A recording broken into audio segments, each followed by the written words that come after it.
We are live and dancing the conga line all the way through April. Yes, it's our conga line month here. And tonight, folks, in the spoiler room, I sometimes question my life choices, and I am a very I tolerant. question your life choices too, Mark. I wish the people who made this movie question their life choices before they made the movie. And I'm a very tolerant person, and if you followed this show at all over its almost 11 years, it's been 11 years this past month. It's been on.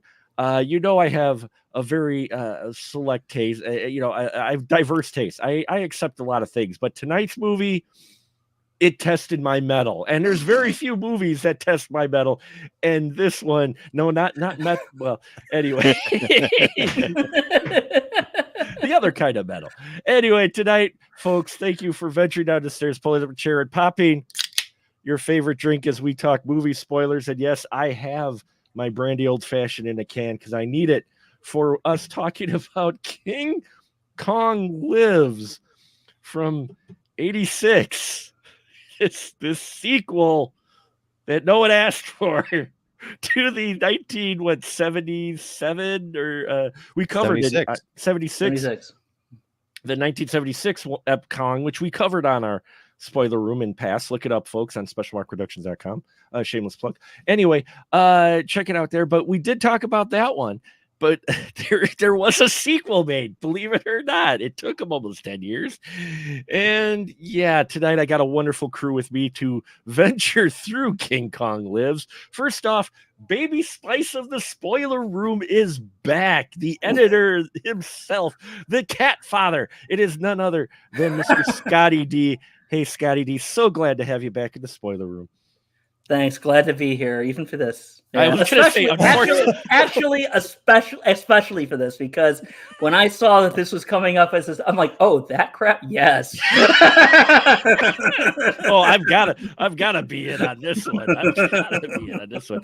And yes, the man who keeps coming back for more, and he is questioning my choices. I wasn't leaving, Mark. I just had to grab my phone. Oh, I thought you were going to leave. That's okay. I would be fitting. The guy who comes back for more just left, but it's none other than Mr. Ian Simmons. How you doing, Ian? Well, I'm talking about King Kong Lives, so I mean, how good could that be? Hey. Oh, wow. Yeah, I'm doing great. It's great hanging out with you guys. I'm glad. I'm glad we have this specific crew tonight for this film. And hey, Scott, you haven't been around for a while. Why not give the synopsis for King Kong Lives? Okay, well, if you remember the 1976 King Kong, it ended with King Kong being shot by attack helicopters off the World Trade Center, and he falls to his death. But wait! No, he didn't. Because what this film says is that somehow they actually managed to whisk him away and he just slipped into a coma for 10 years. And as the film opens, they give King Kong they put like a Buick in his chest, which is actually an artificial heart. It's a giant artificial heart in his chest to bring him back to life. But they say, oh, but he needs a blood transfusion if he's really going to survive. It would take a miracle.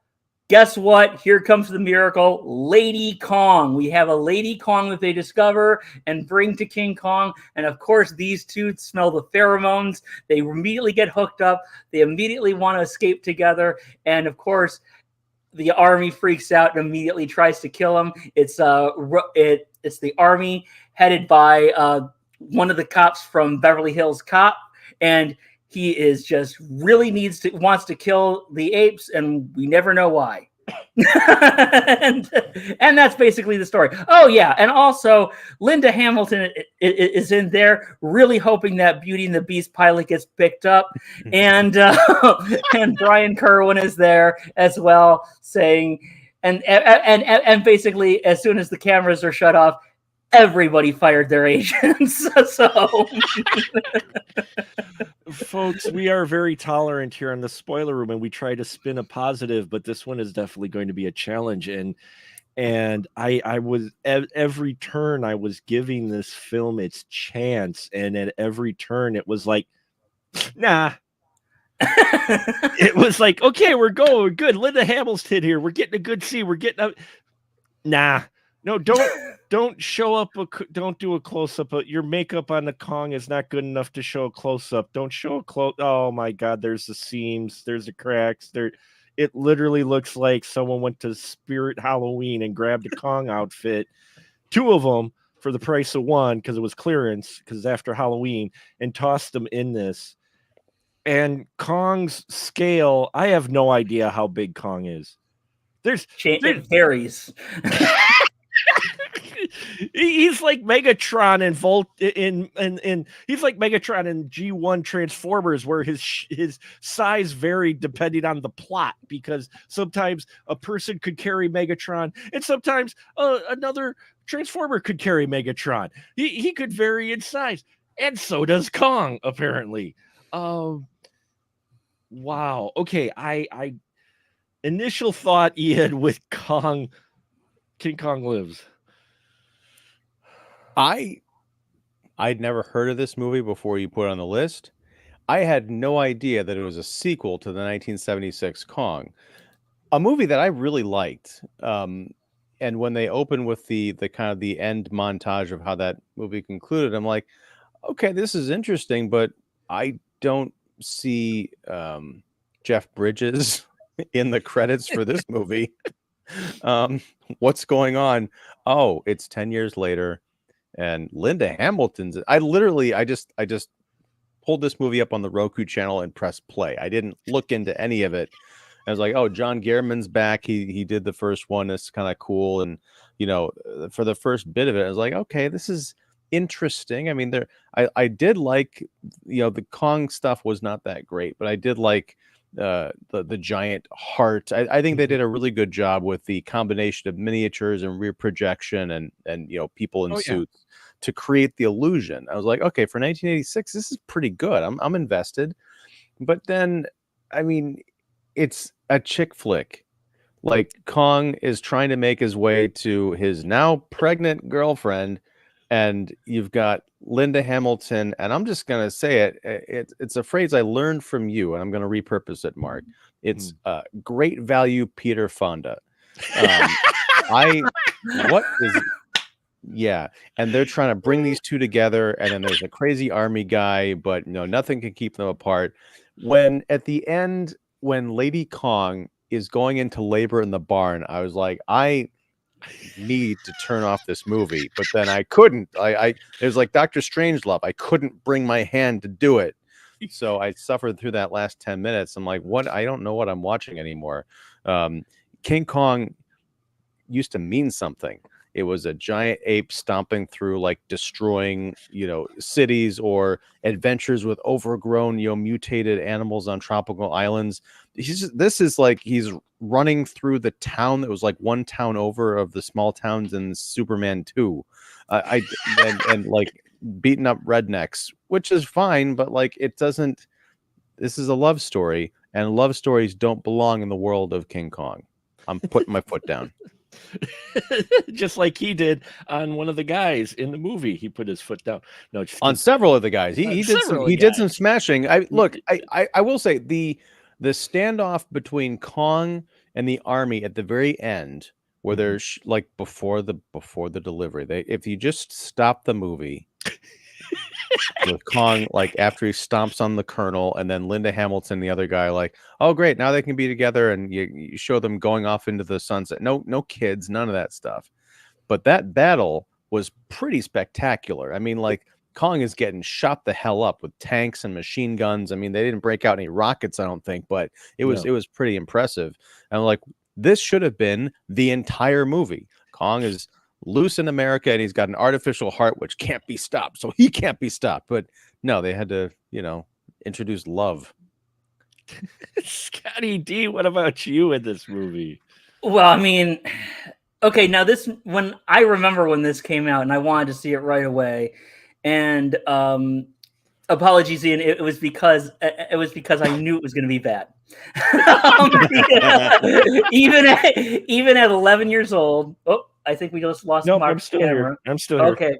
All right. Well, we got the moon vibrating there. Okay. No, that's you. All right. You'd be the break people, the thought. People who are just listening to that, we had a technical snafu, but we're fine now. But so I knew it was because I saw the 76. Now I don't like the 76 Kong, but I am fascinated by it. You know, it's one of those things that I always call them a fascinating failure. You know, movies that are, you know, usually pretty big movies that just don't work for several reasons, but there's so much in it that's interesting that I still keep going back to it. There's this movie. This includes movies like Caligula, which is terrible. This includes Exorcist 2, which I actually grew to like, but it took several times. You know, movies that had so much against it, but had just enough in there that is, there's something in it, you know. And so but when I heard, yes, it's deep. First of all, I was such a film geek as a kid that I already knew who Dino De Laurentiis was. Mm-hmm. And I already knew that, this is his new company, the De Laurentiis Group, Entertainment Group. And I knew that everything that they had released so far was not doing well. And I was like, okay, now this is their big flagship thing. I'm like, really? They chose this? Because I didn't know anybody who was really itching for this King Kong. I mean, maybe a new King Kong, but not this one. And when they said, yes, there's going to be Lady Kong in this, I'm like, oh, man, they gave it a universal budget for a canon film. Look at this. and sure enough, and it has always been very, now I will tell you that like some of the shots that John Gillerman does are really interesting like that. He does a lot of great tracking shots, like especially in the beginning and then later on in like the army base and stuff. And like when they're showing the actual heart. But I mean, like, I never understood the conceit to King Kong Lives. Now, because yes, King Kong was the 8th wonder of the world or whatever they call him, right? But okay, the idea of keeping him alive, first of all, that they would be able to keep him alive after that was, I thought, ridiculous. I thought, no, he's even Kong is done. I mean, it's the World Trade Center, which, you know, was the tallest building in the world at the time, buildings, whatever. And, you know, but I'm like, okay, what is the idea of keeping him alive? Why are you trying? Who took care of this? Because you had to be ready on the spot. Like something had to be ready to go to keep this thing alive. Something had to be ready to house him and keep him alive for several years. And then to develop this technology. Who signed up? Why did the university sign up for this? Why did they do all this? And let's not mince facts.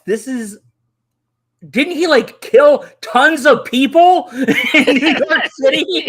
I mean, that's one of the things is that when King Kong rampages through there, and you get to see a little bit here, but I thought it was way more disturbing in the 76 version. He steps on a bunch of people. He crushes people. He takes out an entire subway commuter train. I mean, he has killed hundreds of people. Like, who would do that? It's like, we got Bin Laden, but good news, he's only in a coma. Let's keep him alive. We'll make Mecca Bin Laden. Like, who would do that? Shush now. Shush now. The asylum's going to hear you. Thanks, Scott. I actually think they already did that movie. Yeah. but I mean, I know that's like a crass comparison, but you know, we are dealing with like a creature that, as much of a miracle as he was responsible for so much. Would Godzilla get the same treatment? I don't think. I think Tokyo, before the other monsters showed up. I think what they were trying to do with King Kong is perfectly in line with what they do in like most monster movies that we watch. I mean, if you look at Weyland-Yutani Corporation, they've been trying to capture and weaponize the alien species for, 40 years or hundreds of years in movie continuity. So, I mean, that didn't surprise me as far as who was helping out with them. I mean, if you look on the giant robotic arms that were, lifting the heart and helping them to plant it in his chest. It was Nissan, so it was almost ahead of its time. The that corporate government alignment, some might call fascism. It was it's all right there. It's all right there. I will say this, that a lot of the arms, when they're doing the heart surgery, which looks like a bunch of people dealing with a sinkhole, I will say this, the arms and everything, the cranes, one of them had like an American flag on it, and I'm like, what the hell is that doing there? And that actually, and Ian, your explanation actually makes sense. If only they had actually like let us in on that was the end game here, but they never did. As far as we know, it's just this this thing. They never like gave like a hint or anything toward that they were meaning to weaponize it. That would make some amount of sense. And I think that could have also helped. I mean, if we're talking about a movie as if the people who made it really cared about a good story, but no, if you wanted one, Colonel Nevitt, who's our John Ashton character of future Beverly Hills Cop fame, if he had been charged with protecting this creature because it was in the government interest to keep it alive, to study it, to, let's say, use it for its weapons division or something like that, and then in the middle of the movie, Kong gets loose and destroys, a number of his men, and that's what drives him crazy and gives him the bloodlust to go after it, then you've got, real stakes. In this one, you're right. He just hates it from the beginning. He gives this weird speech about like dropping the knockout gas on Kong. He's like, and you got to tell all those guys to put their masks on right side up, because when we drop this thing, I want Kong passing out, not our guys. I'm like, who the hell is working for you? But when they do drop the gas on him, you'll notice they roll in when they're Jeeps and they take off all their gas masks while the gas is still swirling around. Yeah. Like, I'm sorry, what? Well, that's just one of the many things. You just made a better movie than they did. You're right. I think there was a script that was written. I can't remember all the writers. Ronald Shusett was one of them. I know from Alien. And they wrote a script that was kind of like a takeoff and kind of like more like a spoofy adventure. But then De Laurentiis and Gillerman, the way they shot it was so dead serious. Yeah. That there was like a tone mix up and everything. So I'm sorry, Mark, you were about to say something as well. I'm sorry. No worries. I was just going to say that I'm glad you guys brought that up about his motivation, because you're right, Scott. In the first one, he killed a bunch of people. And folks, I have a note here. There's literally a line in here that that we have Kong. He's pissed. He kills someone. And actually, this is the first time ever Kong actually ate someone on camera. He's bitten them, eats them, but he actually legitimately chews and swallows. But at one point, he kills someone. And our hero, our Dollar Tree version of Peter Fonda, he comes up and he goes, "Oh, you've killed now. Now there'll be nothing to stop you from killing you." And I'm like, or killing him. And I'm like, he's killed now? I'm like, wait. He killed all those people in New York. What do you mean he's killed now? And now that's their motivation for killing him. Well, he's got a Jason Voorhees amount of body count going. Yeah, sorry. Hey, 1986. That was when we got Jason Lives as well, a movie I'd much rather be talking about. But no, here's again, Mark. Here's how you fix that problem.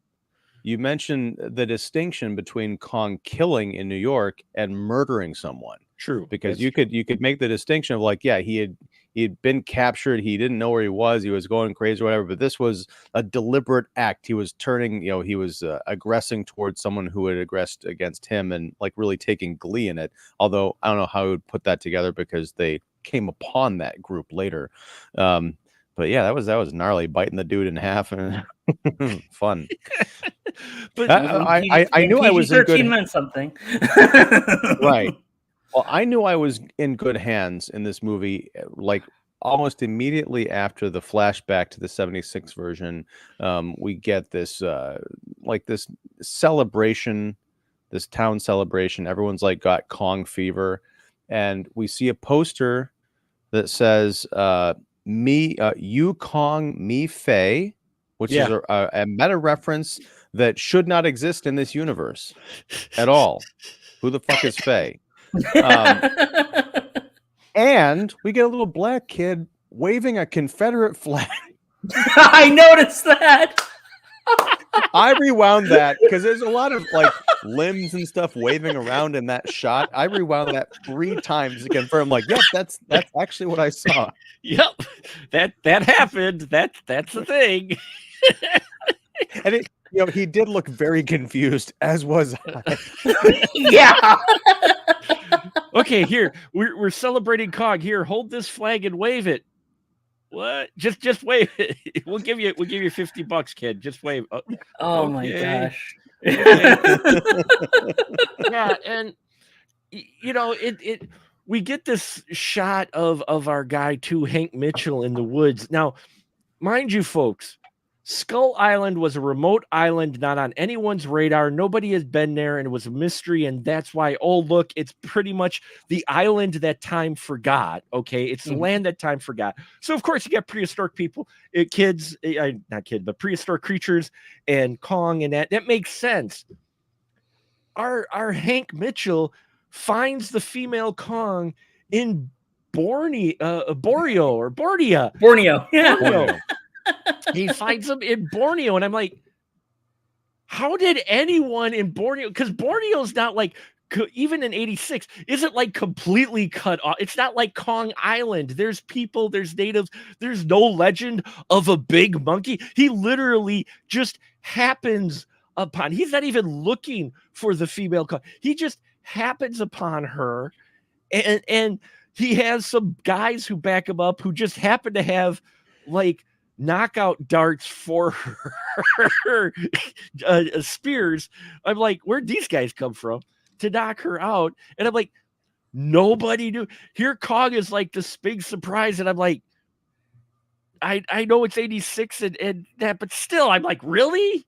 She was a secret. Remember, on Kong Island, even among all the prehistoric creatures, Kong was this mysterious god that the natives of that island like worshipped, and it was very mysterious, and you never saw him until he finally came out of the thing. This one, we just see her right away. She comes out, which I know that was changed because of a budgetary problem. They didn't shoot the original thing, but but still, yeah, just in Borneo in the middle, somehow they're ready to go with knockout darts. I guess they're always ready. But it just seems like, yeah, she's just been keeping her cover really well. And so that's why later on in the film, that when there's a period of time where they believe Kong to be dead, and it turns out, no, he's just been like living like in like the Florida Everglades or something, in the swampland, and like feasting on when he woke up, after he woke up with his new heart, No, well, yeah, no, I mean, like there's a time where they believe that he's been killed in action and stuff, and he's like, but they think that he's dead, and like how no one could survive out in that. Well, Lady Kong survived her entire life in Borneo. Now, I know that they wanted, and this is kind of especially during the 80s, there was a lot. There was probably this thinking of, well, we'll just say Borneo, and all the white folk will just say, ooh, so primitive. There were moderately, civilized parts of, and like modern parts of Borneo. It's not like it was like the ends of the earth here. It's like, no, yes, there's a lot of jungle and stuff, but not so that like a 60 tall creature could survive and thrive on whatever's around them without ever being detected for however many years. And that's just one of the. It just boggles the mind. Like, how did people? This is what I kept thinking. Like, how did people take this movie? It's like now I actually enjoy this movie. I don't enjoy it because it's good, but I enjoy this movie on just like a pure like, wow, look at this disaster. Like it's like, it's like a Plan 9 for me. It really is, where it's like, yeah, it's all work, but it's so crazy. But unlike Plan 9, where I'm like, no, I mean, some of the stuff here are good ideas, and you can sell their hearts into this, and this is good part here. This was one where you just like, how could anybody from just the pitch all the way through post-production not say, oh my gosh, this is a terrible idea. And this is apparently De Laurentiis went with this because this was the best idea he got in 10 years. It was the best idea. The best. I couldn't. Was he not paying attention to what Cannon was doing? I mean, this it feels such like a Cannon film. It feels so like a Cannon film. I think even for the trailer, I think they even and the trailer is terrible. Yeah. But although to be honest, the trailer is what the movie should have been. It's not representative of the movie, but I think they even got the same guy that narrated all the Cannon trailers to do it. If you listen to it, if you watch it, it's like that King Kong, he's back and he's not happy. It's like that kind of like, it's very much that Michael Dudikoff is the American Ninja versus King Kong. Oh no, I would watch that movie. I would watch that on an endless loop. or even better, coming to you, the ultimate team up. Chuck Norris, Charles Bronson, Jean-Claude Van Damme. Please eat Chuck Norris. And Michael Dudikoff for the gorilla killing team to go against the eighth wonder of the world. Oh my God, gorilla soldiers. Oh my gosh, guerrilla warfare. Yeah. Oh my gosh, we need to get Legendary Productions on the phone like right now. What about? I can see it. I can see the poster. I know, isn't it amazing? What do you think about our Kong's biology here that we're talking about, with the female Kong being able to hide in Borneo and Kong feeding on gators? I mean, this whole, is there any consistency in this film whatsoever? I mean, there's never any reason for the humans to be in it. That's consistent. I mean, I love Linda Hamilton. I think she's a wonderful actress person. I really enjoy her. And after Terminator, she did, a couple TV movies, Black Moon Rising, which I still kind of like, and this. And then of course she was on Beauty and the Beast for like, I think 5 seasons or something like that. It was actually a very successful show. And then of course Terminator 2, which is legendary. But like I felt so bad for her, but let's be honest, like there's really no reason for the humans to exist in this film other than to like run behind Kong and Lady Kong and describe what's happening. There's really no reason for it. I mean, she has like this little briefcase that supposedly is connected to his heart through like a Bluetooth or something. I don't know. They don't have Bluetooth. It's just exactly like they don't have a Bluetooth, so it's like it's like an Apple IIc Bluetooth. And but like so like, but like, I mean, like that's all there is. Like there's really no reason for that, aside from like the gratuitous love scene, which is okay. I knew this was ridiculous, and when I was 11, this movie was ridiculous when I was 11 years old. But that's the love scene still makes me giggle a lot when there's a scene. I'm sorry, I know I'm kind of jumping around. I'm sorry, but okay. There's a scene. Wonderful audience. We love we love that you're listening to us. Thank you. Give Mark a like. He deserves it. Give Ian a like too. The most sensual opening of a sleeping bag. King Kong and Lady Kong are like making there's so many scenes of them making googly eyes and like playing house together, and she like opens. opens her sleeping bag and invites Brian Kerwin in there. I cannot remember his character's name. Hank Mitchell. And Hank Mitchell. She called him Mitch. Yeah. Really? Okay, Mitchell. Okay, Mitchell gets in there like little something for my MST3K fans. but Mitch invites Mitchell in her sleeping bag, and he's like, "Are you sure?" And she says the best line. She says, "We're primates too." It's not turkey time gobble gobble level, but that is like number two. It's number two. That's number best. 2 in lines. We're primates too. I'm like, oh, Ian, are you a man. primate too? No, I'm not. Not if it has to, no. It was, I couldn't believe that line.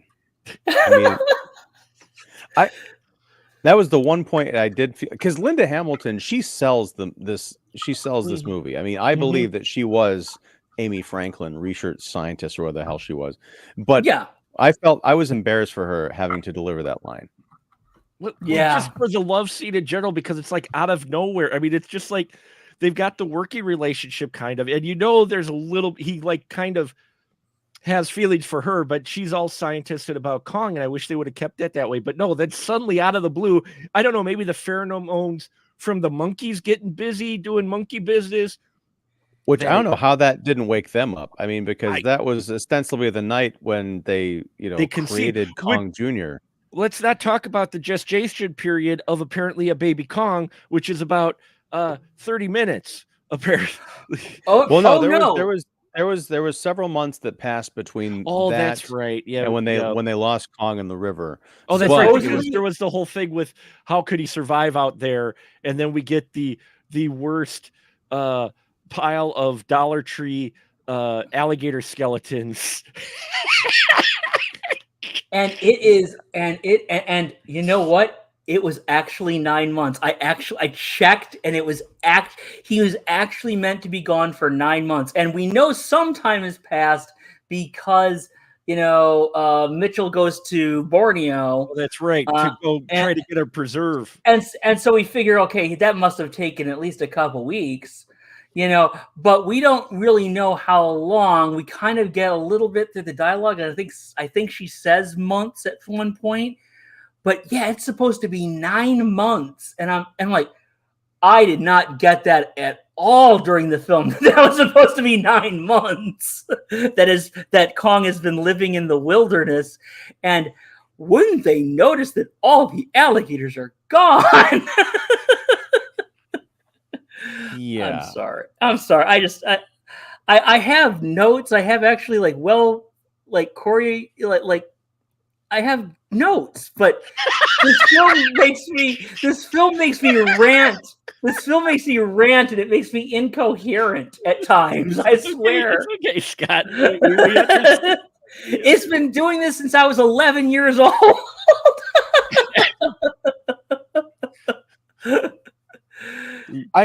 There was when this movie needed a mean streak. I mean, because we've been watching those Kong movies for the last few weeks, and something that I think they all have in common is when Kong goes on the rampage, innocent people are hurt and maimed, and sometimes it feels more deliberate than others. But the bit where it's a great line, there's a couple, Kong is rampaging through this town or a backyard party or something at night, and this one guy pulls his girl onto his motorcycle and says, "Hey baby, watch this."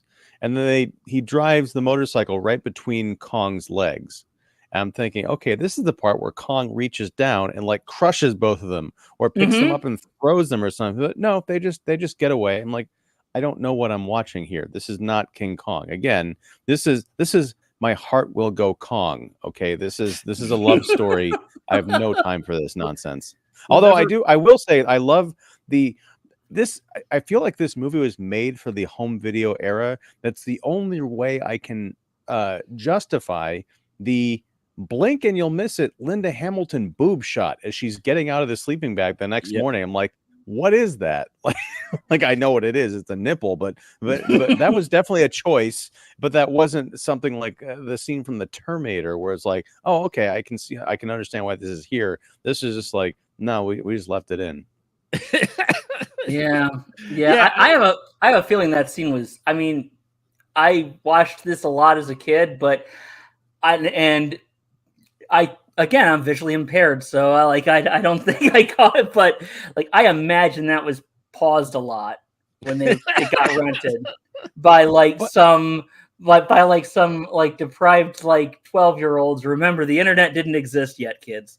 Right, but I mean, I feel like it was made for home video. We don't have to go off on this jag, but given VHS quality back then and the speed at which it happens, I can only imagine like freeze framing that. It would look like, oh, did someone squash a bug on my TV? I don't know. This was not anything to like get worked up over, but it felt like the producers thought, hey, this is hot. I mean, we watched a lot of scrambled channels. Lots of scrambled. You're just right. Oh, wait, what do I see there? Oh, look at that. Oh, we got it in tune. Kind of squiggly line, squiggly. What the? Anyway, you're actually watching the Weather Channel, but you don't think so. You're like, oh, look at that. Oh, look at that storm front. Look at that storm front. Look at that storm front. Oh, there's a warm front coming through now. Anyway. wait, you're right about the lack of mean streak, because we have when you just got demonetized. I wasn't monetized to begin with, so I'm not worried about it.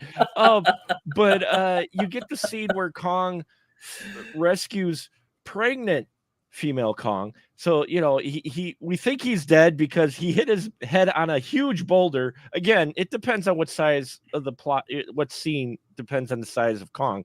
But anyway, he hits it, and our general goes, or Lieutenant Colonel goes, no one could survive, nothing can survive a hit like that, or something like that. We know Kong's alive in the woods eating gators. So on the second time he rescues her where she's pregnant, they go to the barn area, and these folks are having a hoedown in the barn area, and they're celebrating, and you get this two old guys at a banquet talking about, oh, how you doing, Frank? Haven't seen you in a long time. Everybody else goes screaming.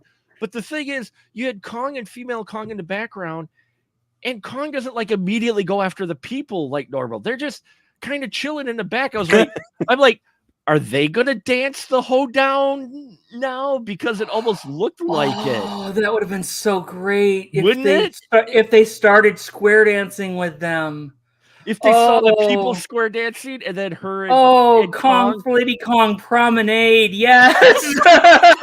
And they just stomp everybody to death on accident. They stomp accident while dancing, and then they feel bad. See, that's something.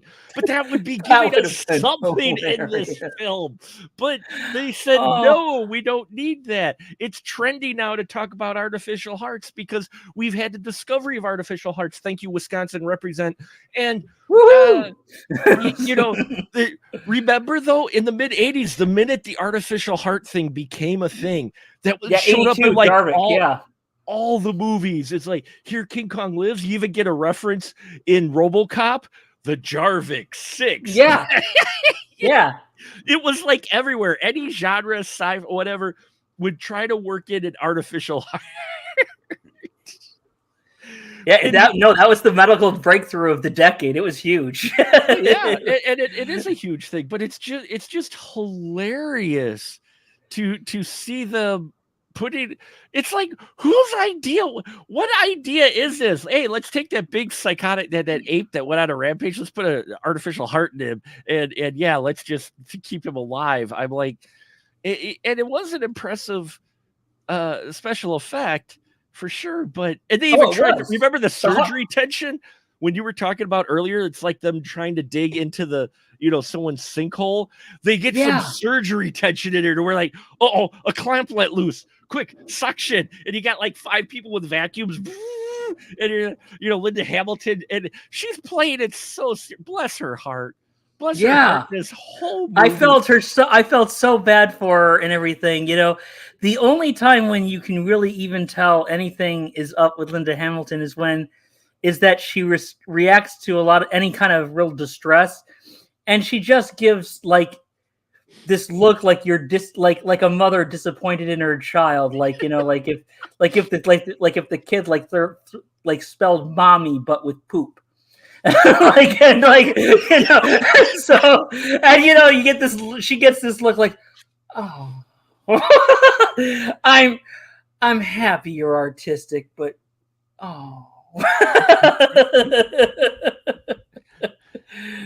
But yeah, I mean, What do you think of Linda Hamilton in this? I mean, I liked her I really do like her as a person and as an actress, though. So I don't want to rag on her. You know, she got roped into this like everybody else did. Yeah, I mean, she's good. I mean, I think probably my favorite part of this movie, but it is just so, I don't know. It's weird because in 1986 she had been in the Terminator, but she wasn't like, I think Terminator 2 is what made Linda Hamilton. Mhm. I don't even think Beauty and the Beast would have been enough to put her into that iconic like status, because when you think Linda Hamilton, you barely think Linda Hamilton. You think that's Sarah Connor, but she's not that in this. There's nothing wrong with that. It's just kind of weird watching a movie in hindsight. Just like the guy John Ashton from Beverly Hills Cop 2. He's always going to be that guy, or the dad from Some Kind of Wonderful. I love Midnight Run. He's fantastic in Midnight Run. Sorry, go ahead. Anyway, sorry, go ahead. Yeah. But no, I mean, like, it's fascinating to watch these kind of character actors and people from the 80s like in this movie, because I'd never seen it before. But that's kind of one of the only things that got me through it. I'm like, oh, that's kind of cool to see. Otherwise, it was just like, if this had been all unknowns, I don't know if I could have controlled the impulse to turn it off. Well, John Ashton alone, I'm like, who decided to cast him as? I know I see him as the lullable, you know, lug from Beverly Hills Cop, but even before that, just the way he plays and the way his character, I'm not buying 1 minute this guy's a lieutenant colonel of anything, you know, not even of a KFC. He's the part was just written so one-dimensionally and it's over the top, you know. Oh. But I think that he's not an over the top actor. He can't. I think he was miscast. I think. Yeah, I mean. At one point, I think he says, like, Kong, you son of a bitch. And I'm like, what are you doing? Just stop.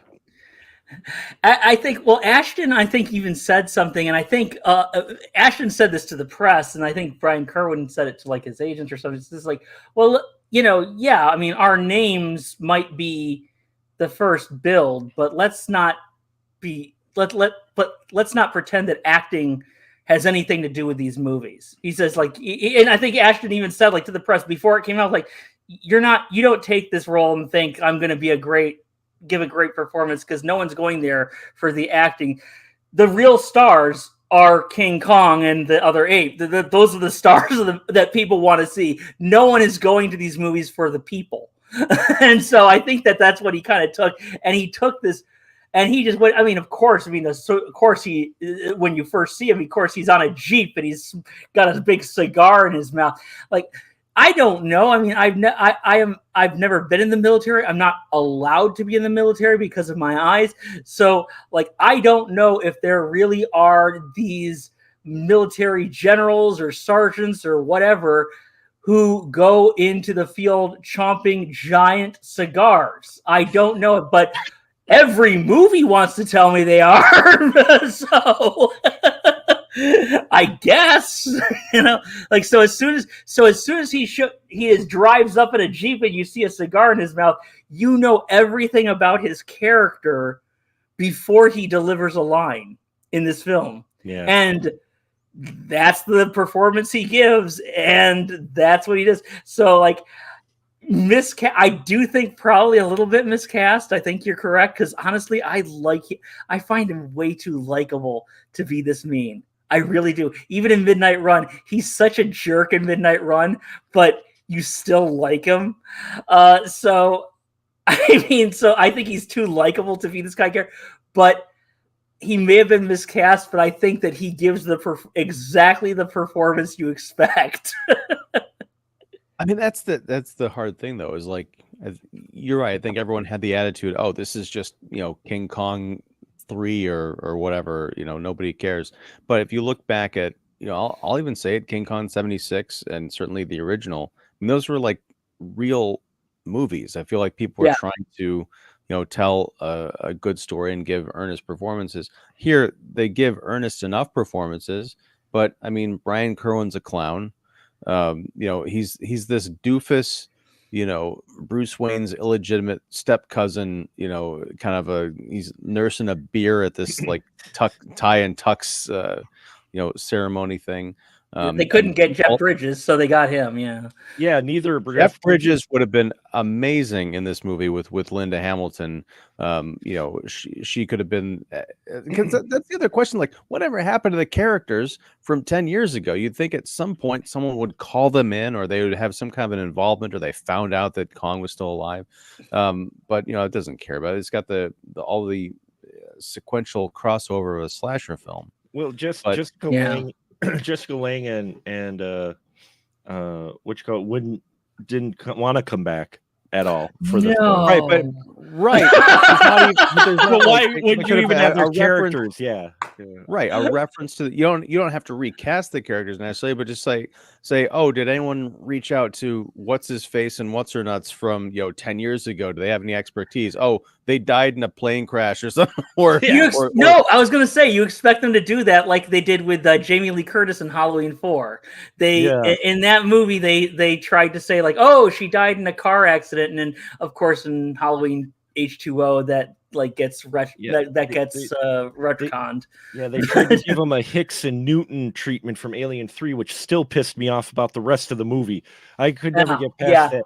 But I can't get past it either. But and Brian Kerwin is reminding me of Matt McCoy from Police Academy. Like they just like he's putting in more of that. Wow, yeah, he's putting in that type of performance to where I'm just here.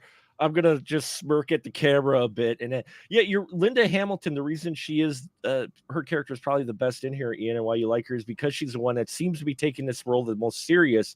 And as I was telling you earlier, Ian, I looked it up, and apparently she had not seen the movie or was aware of just what the movie was because she was acting in front of a lot of blue screen and with the mechanical arm. And she thought the reason she took this job was because she thought it was going to put her in the public and kind of launch her like it did Jessica Lange for the 76 version. And then she saw the film and she literally was like, what the fuck is this? What did I sign up for? Because she didn't know, because she didn't see the Kong stuff. She didn't see any of that because that was all blue screened and composited in post. So she didn't know what she was Madam doing. Webster, yeah. Madam Webster. But like, here's the and I heard that. I'm like, oh, Linda, that's the problem. See, Jessica Lange got that role after a huge talent search to find the great next Andero, or Dwan, as she was called in that movie. Sorry. I don't like the movie. I'm sorry. Personal thing. But here's the thing is that Jessica Lange got that part, and she was good enough for what that part demanded. But she got trashed in the reviews. So what if you look, she hadn't do another movie for 3 years. What she did in that time is she went and she trained under the best actors acting schools there were. She took a lot of stage work. She did all this stuff. And then when she came out, she started coming out with stuff like All That Jazz, The Postman Always Rings Twice, Tootsie, and like, oh, she might be a real actress. And then with her own money and her own like financial stake, she did Frances, where she played Frances Farber. She built herself up because they told her she couldn't do it. And Jessica Lange is one of the great actresses of her time, and she's fantastic. And she's worked, first with her, mentor, then her husband, Sam Shepard, who were, I don't know if they still are, but they were Minnesota's own for a while. And really, really proved herself, but it was not because of Kong. Kong was how she got her name out there, but how she got her thing was all this training because people piled on as they would actually kind of any actress who is in this kind of movie. It's kind of a miracle that Naomi Watts did not get a lot of crap for the Peter Jackson film, which I think is okay. But because they usually, especially if you're a newcomer, they pile on you. So unfortunately, she was a little misguided there, I think. And I think Linda Hamilton is a good actress. For the record, I think she was. I think she may have been misguided, but I think she is a good actress, and I think that she could have a way of being proven to be a good actress. But it was never going to come from a movie like this, unfortunately. Well, it's also, I mean, I can understand her surprise if she didn't get to see the full movie because she was doing a lot of blue screen work, but she still read the screenplay. I mean, there's nothing in the screenplay that suggests you can make this into a good movie. So I half buy that story. Exactly. Right. That's like I said, like right from the pitch, I'm like, I don't know. Sorry. I don't know. Unless the only script that she got was her parts. Because the stuff that she's involved in directly is pretty good. It's you got the rednecks and the barn birth, all that stuff is like you literally get a replica of Jaws scene, but instead of boats, it's trucks, but it's still folks going out there to go hunt Kong. Only this case, it's rednecks and trunks, and literally the guy getting beer and their guns. And someone I think mentions to the rednecks who are going to go hunt for Kong or something like that, and he drops a line. It felt so similar to Jaws. I'm like, wait, really? We're redoing the hunt scene only. Are those guns loaded? Yep, and so are we. Yeah, that's it. Thank you. Yeah, that's the line. And I'm just like, wait, what? Did you guys just, and then these rednecks, mad props to them. They come up with a strat to get Kong all right. They literally lure him into a cavern and like use 80,000 pounds of explosive to drop rocks. Like forever. So the rocks just kept coming. Believe it or not, I hate the entire redneck thing. I hate the thing. But honestly, living in Florida, when he goes to the Everglades and they're all like on their boats and everything, and they actually have like all this dynamite and stuff, and they choose to do that. I'm like, okay, actually, I can see them doing that. Now, it gets stupid where they do the old Frankenstein trick, like, oh, we better like taunt him with fire and stuff and try to get him drunk and everything, which was just ridiculous. I think, this brings up a good point though, because that was a dead end for me, but this brings up a good point that Ian was mentioning. In the original 76 Kong and in all the other Kongs, whenever he goes on a rampage, that innocent people are going to get killed.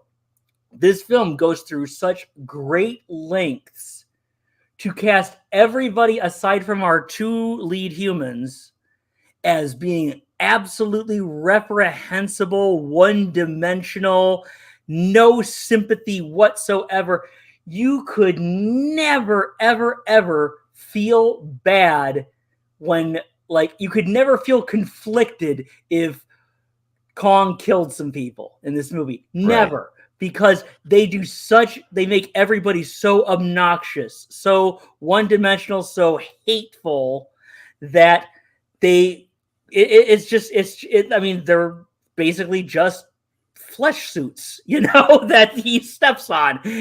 There's never any sense of loss or any sense of conflict, moral conflict in Kong's rampages, which there is in, as Ian correctly pointed out, every other Kong rampage that we've ever seen. Mm-hmm. Yeah, including the Peter Jackson version where he added that little detail of, when he's in New York, he's just picking up every like blonde woman that he happens across in the street and like looking, like, oh nope, you're not, and he kind of throws her away, throwing them like actual throwing. It's kind of like if you turn that knob 1 degree to the left, it's comical, but in Jackson's, I think, capable hands, it's weird, but it's also really sad. Like, oh, that's those poor women. Yeah. Mhm. Well, and you're right. In this one, anyone who dies or is a victim of Kong, you don't care. And I want to know. Talking about Kong again, the scale of our gorillas, the scale. How big are snakes in the woods? Because he's not like in Africa, like he's picking up a boa constrictor or something. That was a big snake. Yeah. That thing would have been the size of the anaconda that attacked J-Lo and Ice Cube. Yeah, that's a good point. I didn't even think. If you think of the scale of the apes involved, when he picks up the snake to try to offer it to the female Kong, I looked at that and I'm thinking to myself, how fucking big is that snake? Because the snake's longer than his hand. I mean, everything was so stupid by that point that, you know what? I never even thought of that. You're correct. Picks up the snake, and I'm looking at it going, where the fuck you find a snake that big in the woods? I mean, he's not like in Borneo or in the Amazon or something where maybe you have an anaconda. No, he's in the middle of like fucking Midwest farmland. And yes, snakes can get big, but not like Kong fist size. Like, even Lady Kong says, that's a big snake. He goes away. Where'd you find that sucker? Meanwhile, Kong's like, hey, honey, remind you of anything? And she's like,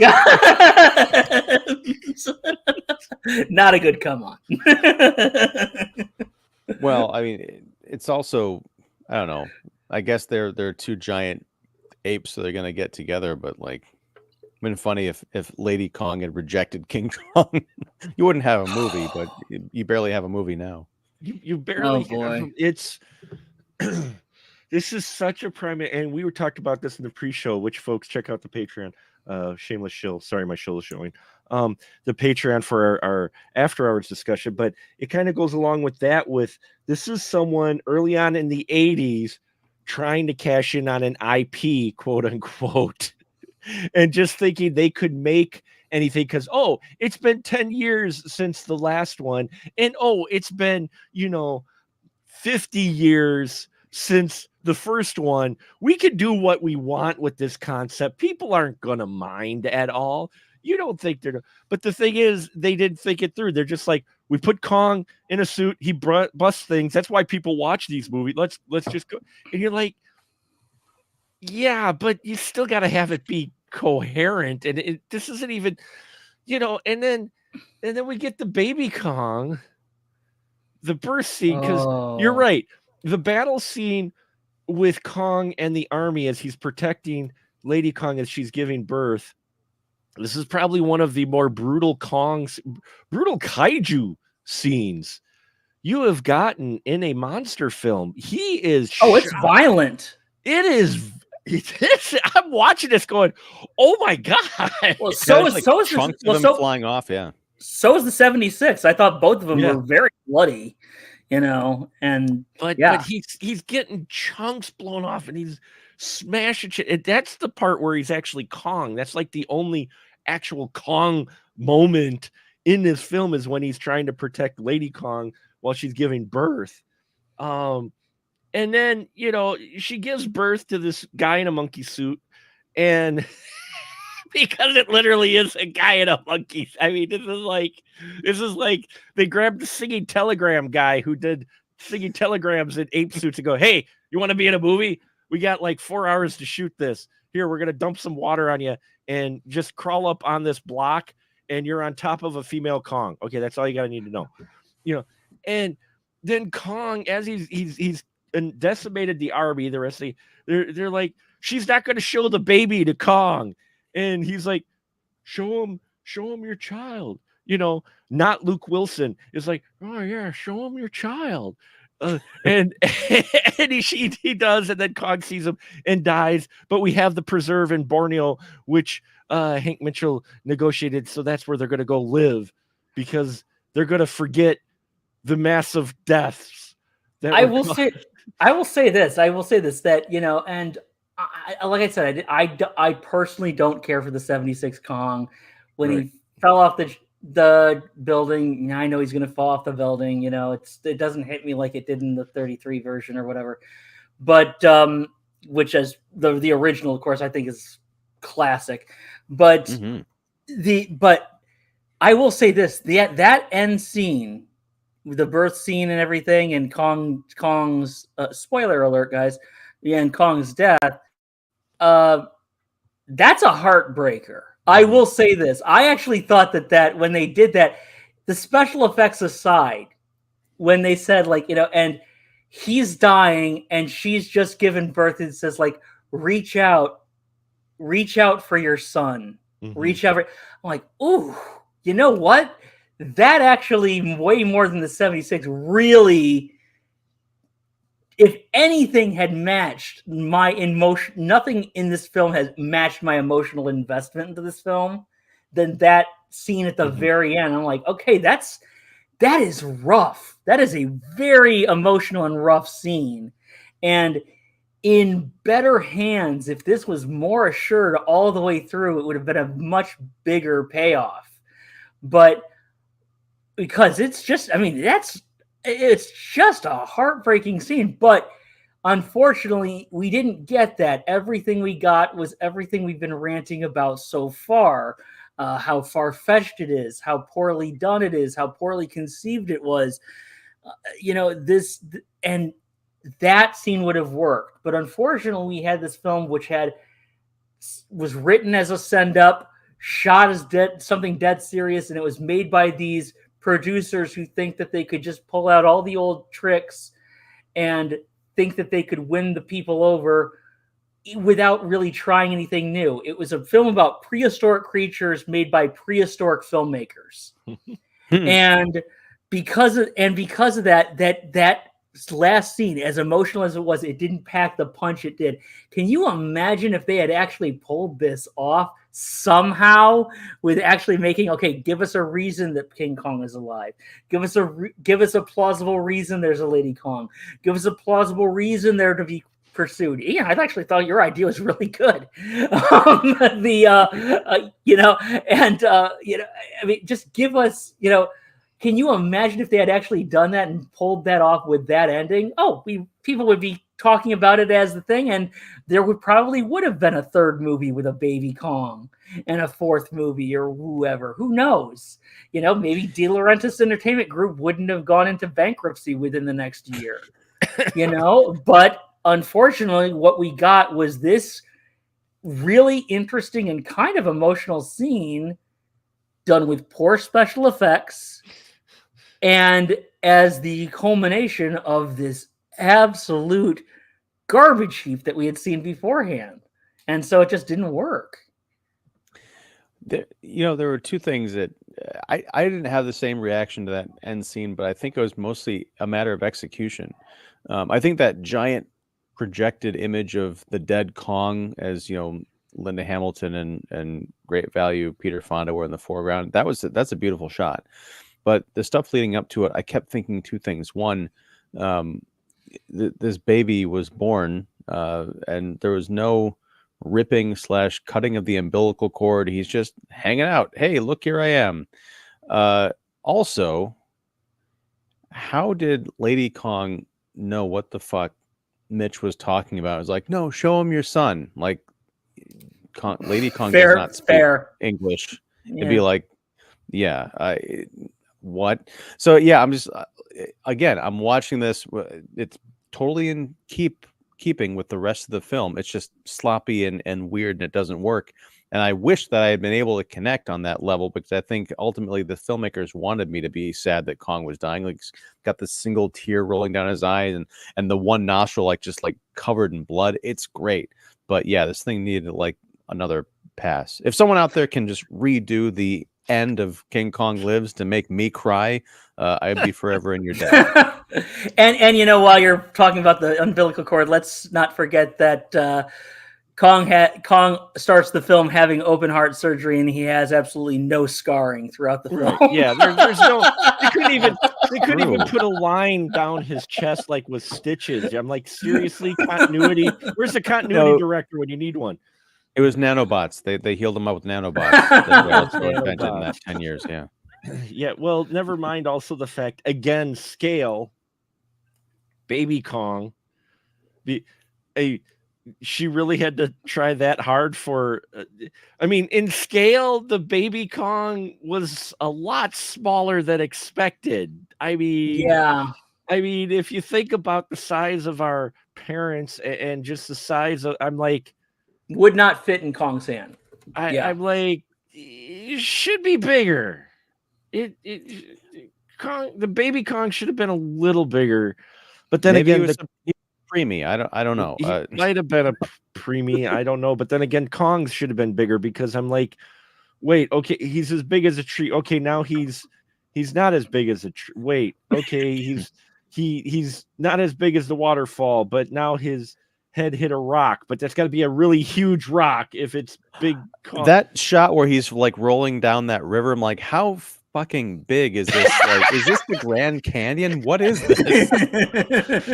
Well, yeah, and how deep must it be for him? Because if with any sort of river and it was the size of Kong we've seen in the past, he would have landed but not moved. He would have just been on the ground because his butt would be on the ground regardless of how deep the water was. It would be the equivalent of like, oh, you can drown in 2 inches of water. It would have been like that. Yeah. It has to be deeper than 50 feet because I think that's what they wanted us to believe Kong was, but of course it changed from scene to scene.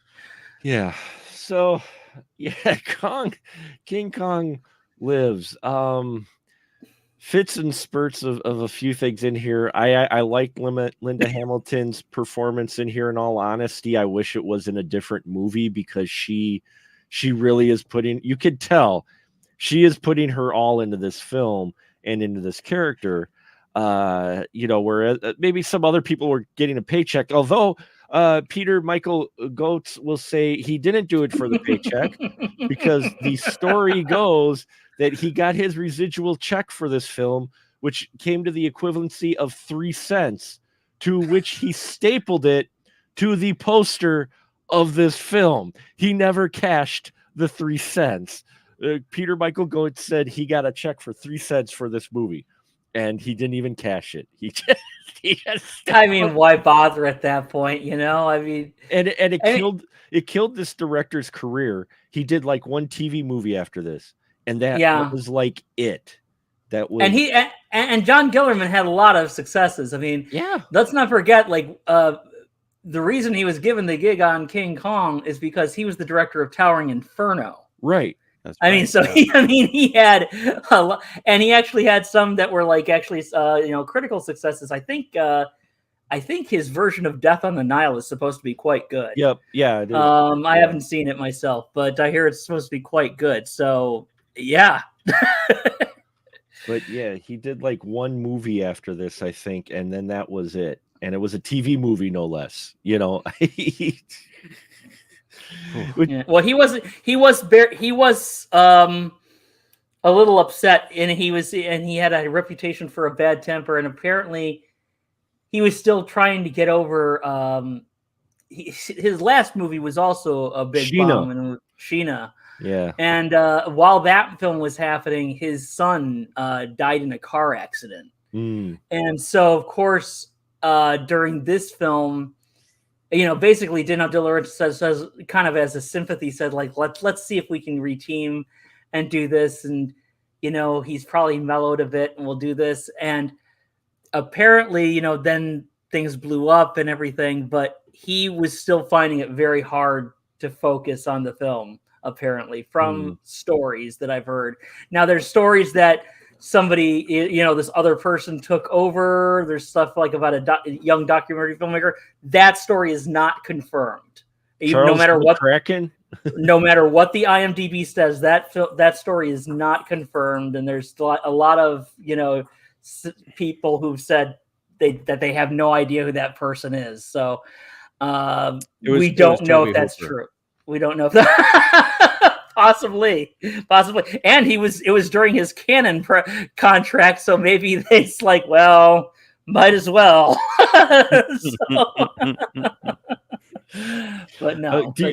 And when I mentioned RoboCop earlier, just as a side note before we close out, Peter Weller was offered a part in this film, but he turned it down to play RoboCop instead. Good idea, Pete. Good idea. Bullet dodged. Although he didn't dodge it in RoboCop. Anyway, No. so Can you imagine if Brian Kerwin had ended up playing RoboCop? oh my God. Oof. Yeah. Well, there you have it, folks. The return on this $18 million budgeted film, which was big back in 86, 18 million was actually fairly big. $5 million was the tried and true flop. It did better overseas, but it still lost money. It lost money. It lost a lot of money. Yeah, like I said, the whole studio went belly up. Down, You know, with that they hinged a lot on it, and it's like this and Taipan pretty much killed DEG. Yeah. So there you have it, folks. Hope you enjoyed this discussion on King Kong Lives. If you at all are interested in seeing it, seek it out. But you've been warned via the spoiler room and my wonderful crew tonight. And now, here is where I give my crew members their license to shill so you can find out where their wonderful stuff is when they're not here. Scotty D, I think your Movieocrity site's still up, isn't it? It's still up, but I'm in the wilderness somewhere. But yeah, movieocrity.com. It hasn't been revised in like several years. But yeah, why not? You still got stuff. You got plenty of material. I mean, it's very much archival at this point. I always say I'm going to do something new, and I still am working on it, but it's taking a little longer than I expected. And eventually, I'll actually get off my butt and do it. So one of these days. But if you're looking for a list of movies that you've probably never heard of, check out Movieocrity, because you're going to find a huge list there from Mr. Scotty D. And Ian, please, sir, shill away. I'm Ian Simmons. I run Kicking the Seat, which you can find at kickseat.com. I'm also on YouTube. Just look up Kicking the Seat on YouTube and you'll find me there. So I do movie reviews and interviews and roundtables and all that kind of fun stuff. I've got a piece I did with Armand White reviewing Pennies from Heaven from 1981. Oh, wow. A movie I'd never seen before. Wow. And then Wednesday night, going to do a live roundtable review of Abigail, the new horror movie. I wish I could say I'm looking forward to that discussion, but I'm most assuredly not. So yeah, join us live 8 p.m. Wednesday. It's gonna be one of those discussions again, is it? Abigail lives. It's gonna be one of those discussions where Ian goes, "I'm gonna just let you guys talk, because otherwise." Yeah. I know Katie's excited about it, and I don't want to be the party pooper, but I might have to be. My God. Yeah, it makes for a spirited conversation. Let's put it that way. and specialmarkproductions.com for all your movie man needs. You got links to everything up there. It's been a little bit of a quiet month for me. I've only got 11 videos up so far and one written review. No interviews this month, probably. But God, you are a machine, man. That's amazing. It's amazing. Yeah, Mark, 11 videos. It's April 22nd. That's one video every other day. To put that in perspective. Okay, it's amazing, man. You do a lot. Valid point, but check it out, folks. We got a lot of great stuff there, links to everything. Please check out all my wonderful guests here stuff as well. The Patreon, if you want to hear the conversation before the conversation, join it there. Very reasonable tier. And for my patrons, because last week, we didn't have an after hours special, you're going to get a special discussion of Katie and I talking about a Monkey Man. So you'll want to tune in for that, and you can find that on our Patreon for very reasonable tiers. We're cheap and easy. Take that how you will. And so tonight we will just say good night, everyone, as we try to venture onto other things, which will be Godzilla versus King Kong. Next week, we'll be closing out the Konga line with Godzilla versus King Kong, that original. And if we can manage it, we'll be comparing the US version versus the Japanese version. And yeah, it'll be a fun conversation for sure. So stay tuned for that, folks. And until next time, we'll just say good night, everyone. Good night. Good night. Good night. Beat my chest again, maybe.